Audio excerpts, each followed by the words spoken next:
speaker, is my mic on? Okay. Our next speaker is Brett Martin. He is the CEO and founder of Sonar. He focuses on building technologies that take all of the data that we've been putting up in the cloud for 10 years and using it to make connections between people down here in reality. So, take it away. Awesome. Hi, everyone. Thank you so much for having me today. It's a pleasure. If you haven't already heard of Sonar, it's pretty simple. You make a mobile application, you download it, you sign into it with your various social networks, you put it away, you go about your day. Then we give you a little buzz in your pocket when you're nearby someone we think you might want to connect with, whether that's a friend or someone you share interests with or friends with. So today I'm going to talk about the future of proximity-based sharing and contextual computing. I'll give you a little backstory about the technology trends that got us here.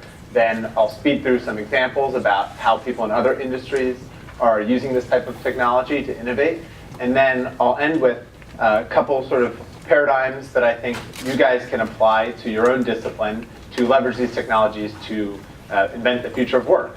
So with that, I only have forward here, so I hope I don't miss anything. Okay, really quick. So evolution of sharing. Has anyone heard of Zuckerberg's law? Basically, Mark Zuckerberg says that this time next year, people are going to be sharing twice as much information as they do this year. And some people might say that's because we have more and more generations of oversharers, but really it's because every major innovation in consumer sharing technology just makes it easier and easier to share. So we started with email, then we went to Blogger, then we went to sort of micro-blogging with things like Twitter and Facebook. And Pinterest, you just have to repin things. The latest innovation in sharing is what's called frictionless sharing. So if you guys have ever used Spotify, which is that new music way to listen to music, it basically shares what you're listening to without even having to do anything. So as it makes easier and easier to share, more sharing is done. Second big tectonic trend everyone's talking about is mobile, right? More and more investment going into the space. There's lots of reasons why mobile is increasingly important. I'll focus on one, and that's that it makes it easier to share. So, long gone are the days of all your pictures sitting on your digital camera and then maybe getting uploaded once or twice a year. Nowadays, you see something you like, you take a picture of it, and it's on Instagram in half a second. So what happens when you slam these two trends, tectonic trends together, is you start getting implicit mobile sharing, which is basically the fact that I'm sharing my presence with all of you guys today electronically without having to do anything. So that's the trend I'm going to talk about, sort of implicit proximity-based mobile sharing. So what does this future look like? What do we live in now? Basically a state where every one of you is carrying around powerful sensors that are constantly collecting data from and sharing data with the people, places, and things in your environment. So that's what's happening right now. And what is sort of the promise of this? Well, it's basically like if you had all the advantages of the web, which is it's personalizable, it's customizable, it's real time, it's interactive, and then the real physical world starts to look like that. It's a pretty exciting future. So how do we, as Sonar, think about what the changes are going to look like? So if the past 10 years, at least on the consumer internet, was shaped by this invention of the social graph, right? We think there's two big new graphs that you guys should be paying attention to when you're sort of designing your workspaces, designing how people are going to interact. One's the proximity graph. That's the instantaneous graph of the people, places, and things that are right here, right now, around me. And the second we call the reality graph, which is basically if you take the proximity graph and you look at it longitudinally over time, what are the people, places, and things that I spend most of my time with, that I interact with most, that I have the most influence on, that have the most influence on me? So, what are the implications of that? Let's go through a couple examples in other industries, and then we'll jump into it. So, proximity-based dating, this is the most obvious one, right? Right now, an application called Scout is doing, it was several months ago, it was doing 300 million messages a month. I think it's close to over 1 billion now. People helping connect people that are just near each other for dating.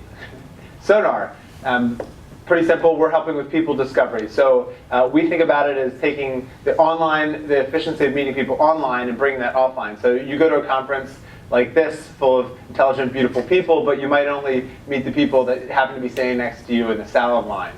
Sonar helps you take all the people in here and try to find the 5 most important people or most useful people to use, so you don't miss them at this important juncture, right? This might be your only chance. Third, proximity-based payments. Does anyone ever use Square to pay for anything? Awesome, right? Literally, you walk into your coffee shop and the barista starts brewing your frappuccino or your double macchiato for you just because of your presence. And you can pay literally just by being there.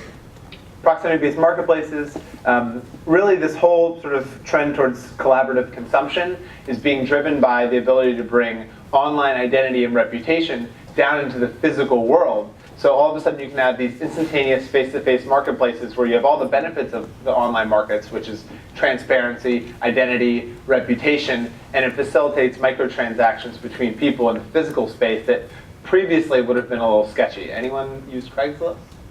All right. But it's not just about connecting people and people, it's about connecting people and things and machines and machines. So imagine one day when Path, which is already hooking up to all sorts of different sensors that you have, can hook up to your coffee machine, and it knows that as soon as you wake up, it should set the coffee machine on and get you ready for your day. This is a big space for VCs right now. The Internet of Things, it's sort of come up time and time again for the past 15 years, but now the hardware and software is actually cheap enough to make it happen. So everyone's looking for ways to apply ubiquitous sensors to make things more efficient. Okay, so what are some implications of these things? One is what I call sort of emergent groups or micro communities. Anyone who uses the friends function on, not friends, the group function on Facebook? Oh, really? You guys use groups? How do you use it? So this is something that has thwarted developers of online communities forever, right? Which is, how do we actually build small, flexible groups that adapt, right? In the real world, relationships grow and decay. It's really hard for the internet to emulate that, but with the advent of sort of proximity-based technologies, you're going to be able to get a strength relationship. So you guys are more connected than any random 5 people in this room, right? You probably had lunch together or salad together or work together, right?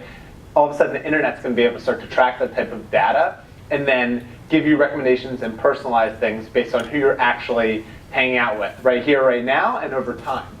And that's the reality graph, right? Imagine it being able to understand and uncover the hidden silos inside of a workplace so that you know who's actually hanging out, where is the information really going. So you guys spend a lot of time thinking about how to design physical spaces in order to more efficiently translate information. Imagine if technology could help you really understand where are the little eddies, who are the super connectors, and who's actually hanging out and talking with each other.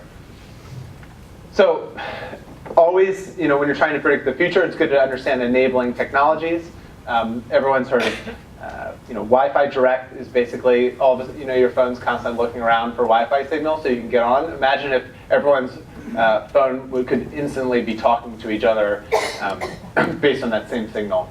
It's coming out this year. Obviously, everyone's heard about Google Glass. NFC, I personally think, is one of those technologies that's going to get skipped, but other people disagree. And I think, while thinking about the future of work, self-driving cars is actually, everyone's talking about glass, but self-driving cars is going to unlock trillions and trillions of hours for people to be doing something other than driving their cars. Pretty interesting opportunity, I think. So quickly, what are sort of the paradigms that I would be thinking about how to use the technology that geeks like me spend all day working on to make your lives and your jobs and the people you're helping out make their lives better?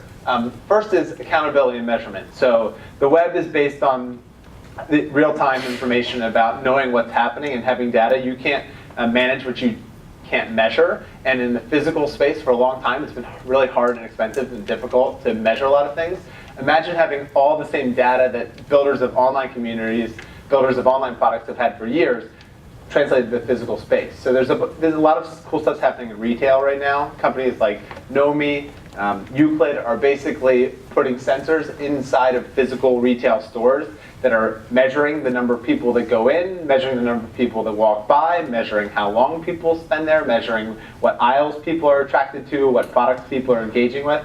Imagine having that type of analytics in the spaces that you guys are designing. Another company called Moneo, they just launched here in New York. You put them in your phone, and then it tracks where you are every day, what municipalities and states you're in for tax purposes. A lot of people, like people in this room that are probably traveling all the time, and for your employers, it's a real nettlesome issue to know exactly where you were, so they're paying the right taxes in every jurisdiction, and you need to have all sorts of receipts and things to prove it. Moneo handles it seamlessly without even having to think about it. Second, yes, it's super cute, right? I'd fall back on this guy if I have nothing useful to say. But with all of that new data, right, is going to enable you to be incredibly more responsive to things that you didn't even see were there before. So I like to think about customer service. We spend a lot of time thinking about retail. So imagine having call centers full of people who are watching every person that's going into a physical space and observing them and engaging with them. So you imagine if Best Buy had a call center in India with someone with 5 screens that's looking into everyone walking in, looking at what their cloud score is, looking at what the last thing they bought was, and then engaging them in real time based on what their needs are. Imagine being able to provide that type of responsiveness to the environments you guys are building. I know, sorry, that was scary. So personalization, right? When I go to buy things on the web, I basically expect to see, a bunch of my friends' smiling faces dancing around whatever object I'm looking at, and it's the first perfect thing for me, on the first page I open. Imagine that same principle being brought to the real world. So Sonar did a little demo with Wired a couple years ago where we basically, when someone walked into the Wired store, we analyzed all of their Facebook likes, and then we provided them personalized product recommendations based on what they liked on the internet.